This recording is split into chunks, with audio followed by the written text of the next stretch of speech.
హరే కృష్ణ. ఈరోజు మనం భగవద్గీతలో నుండి రోజు ఒక శ్లోకం భావం గురించి తెలుసుకుందాం. భగవద్గీత 2వ అధ్యాయం 7వ శ్లోకం.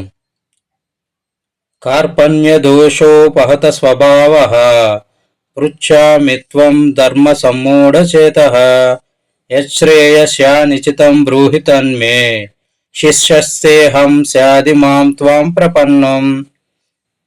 భావం: నా యందలి కార్పణ్య దోష కారణమున నేనిప్పుడు నా స్వధర్మ విషయమున మోహం చెంది శాంతిని కోల్పోయితిని.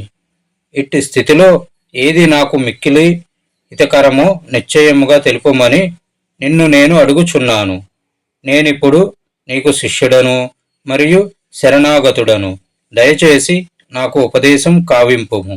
ఈ వీడియో నచ్చినట్లయితే లైక్ చేయండి, షేర్ చేయండి, సబ్స్క్రైబ్ చేసుకోండి.